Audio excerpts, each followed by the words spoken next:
दोस्तों जय मसीह की। मैं पास्टर हाविल चरण आपका आज की वीडियो में स्वागत करता हूं। दोस्तों आज मैं परमेश्वर का वचन लेकर आया हूं आपके बीच में। लूका रचित सुसमाचार हम देखेंगे 21 अध्याय और उसका 34 पद से लेके हम 36 पद तक पढ़ेंगे। मेरे प्रियो, आप ध्यान से सुने। आज मैं आपको कुछ बातों के लिए सावधान करना चाहता हूं और आपने कई बार इस वचन को पढ़ा होगा। आप इस वीडियो को देखने वाले पास्टर हो सकते हैं, विश्वासी हो सकते हैं, नए पुराने।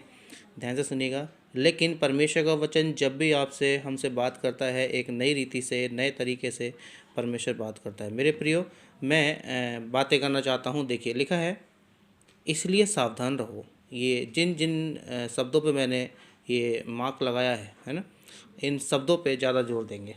लिखा है इसलिए सावधान रहो, ऐसा न हो कि तुम्हारे मन खुमार और मतवालेपन। ध्यान से सुनिए मेरे प्रियो। खुमार का मतलब होता है नशा करना। ध्यान से सुनिएगा। तुम्हारे मन नशा करने वाले, मतवालेपन यानी मतलबीपन, यानी कि अपनी इच्छा के अनुसार चलने वाले, और इस जीवन की चिंताओं से सुस्त हो जाए। ध्यान से सुनिएगा। अभी वो दिन आ रहा है, लिखा है आगे, अब मैं आपके लिए पढ़ देता हूँ। सुस्त हो जाएं और वह दिन तुम पर फंदे के समान अचानक आ पड़े। ध्यान से सुनिए मेरे प्रियो। वो दिन है हमारे यीशु के आने का दिन। तो वचन कहता है जागते रहो, सावधान रहो, तुम्हारे मन खुमार ना हो जाए। ध्यान से सुनिएगा। खुमार यानी कि तुम नशा ना करने लगो। अभी ऐसी ऐसी परिस्थितियाँ, लिखा है चिंताओं, लिखा है ना, ऐसी ऐसी चिंताएं, ऐसी ऐसी बातें, ऐसे ऐसे फंदे और ऐसी ऐसी परेशानियां हमारे बीच में हमारे लिए आने वाली हैं, जो कि मेरे प्रियो हम विश्वास से भटक जाएंगे। जी मसीहो, आप विश्वास से भटक जाएंगे। हो सकता है आप कर्ज के कारण, हो सकता है बीमारी के कारण, है ना, हो सकता है अकेलेपन के कारण, हो सकता है आपके अपने लोग आपको धोखा दे रहे हैं, हो सकता है आपके अपने लोग आपसे दूर होते जा रहे हैं। ध्यान से सुनिएगा। ये अंत के दिनों में ऐसा सब होगा क्योंकि इनका होना अवश्य है। मेरे प्रिय, वचन कहता है इन सारी बातों का होना अवश्य है। लेकिन परमेश्वर का वचन सावधान भी कर रहा है मेरे प्रियो। लूका रचित सुसमाचार 21 अध्याय उसका 34 से 36 पद हम जब पढ़ते हैं तो यहाँ लिखता है जागते रहो। मेरे प्रियो, 36 में लिखा है इसलिए जागते रहो। ध्यान से सुनिए, जागते रहो और हर समय प्रार्थना करते रहो। मेरे प्रियो, लिखा है हर समय प्रार्थना करते रहो। आप जब चिंताओं में होते हैं, ध्यान से सुनिएगा, प्रार्थना करते रहो। कब? जब आप चिंताओं में होते हैं। आपके ऊपर कर्ज हो सकता है, आपके बच्चों की फ़ीस जमा नहीं हुई होगी, आपके घर में राशन के लिए पैसे नहीं होंगे, आपको रूम रेंट का किराया देने के लिए नहीं होगा, या आपके लिए खर्चे के लिए नहीं होंगे। ऐसे समय पे ध्यान से सुनिएगा, लिखा है सावधान रहो, इन सारी बातों से सावधान रहो, प्रार्थना करते रहो। कहीं ऐसा ना हो, लिखा है ऐसा ना हो कि तुम्हारे मन नशे में पड़ जाए, खुमार यानी कि नशे में पड़ जाए और मतवाले हो जाएं। कहीं ऐसा ना हो कि आपको अपनी चिंता होने लगे।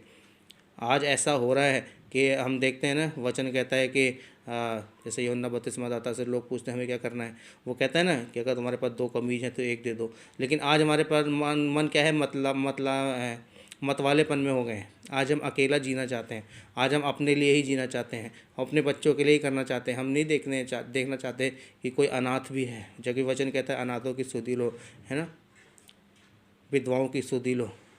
आज हम क्या कहते हैं, अरे हमारे बच्चों के लिए हो जाए वही बहुत है। क्योंकि हमारे जीवन में मतवालापन आ चुका है। किस कारण?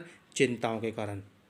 और चिंताएं क्यों आ रही हैं? क्योंकि हम सावधान नहीं रह पा रहे हैं, हम जाग नहीं रहे हैं। ध्यान से सुनिएगा, जागते रहो और हर समय प्रार्थना करते रहो। हम जाग नहीं पा रहे मेरे प्रियो, हम प्रार्थना नहीं कर पा रहे हैं। प्रार्थना करते रहो कि तुम इन सब आने वाली घटनाओं से बचने और मनुष्य के पुत्र के सामने खड़े होने के योग्य बनो। मेरे प्रियो, ध्यान से सुनिएगा। आज हम सावधान नहीं हो पा रहे हैं, हम जाग नहीं पा रहे हैं, हम प्रार्थना नहीं कर पा रहे हैं। इसीलिए हमारे जीवन में चिंताएं आ चुकी हैं और हम खुमार यानी कि हम नशे में पड़ चुके हैं, हम मतवालेपन हो चुके हैं, हम अकेला जीना चाहते हैं और हम फंदे में फंसते जा रहे हैं। ध्यान से सुनिएगा, हम फंदे में फंसते जा रहे हैं। मेरे प्रियो, वचन कहता है जागते रहो। साफ साफ लफ्ज़ों में आपको दिख रहा होगा, ये लिखता है ना कि जागते रहो।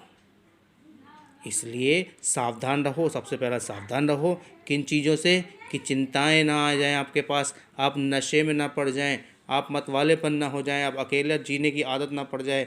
आप कहेंगे अरे दुनिया की क्या चिंता, कहते हैं ना, एक उदाहरण कहते हैं, दुनिया जाए भाड़ में, ऐसा है ना, हमारा काम बनता भाड़ में जाए जनता।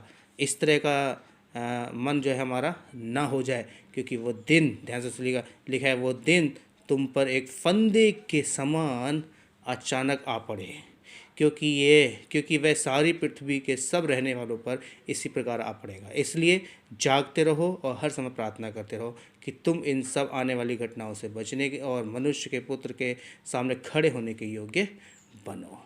ध्यान से सुनिए मेरे प्रियो, हमें परमेश्वर के योग्य बनना है। और कब होंगे? अगर हम नशे में पड़े हैं, हम मतवालेपन हो चुके हैं, चिंताएं हैं, फंदे में फंस चुके हैं, तो हम परमेश्वर के योग्य नहीं हैं। इसीलिए सावधान कर रहा है और कह रहा है जागते रहो और प्रार्थना करते रहो। ठीक है, तो इन बातों को ध्यान रखिएगा। प्रभु आपको बहुत आशीष दे। इस वीडियो को जितना हो सके शेयर करें, लोगों को भेजें, ताकि परमेश्वर का वचन और लोगों के पास भी पहुँचे। और धन्यवाद। प्रभु आप सभी को आशीष दे।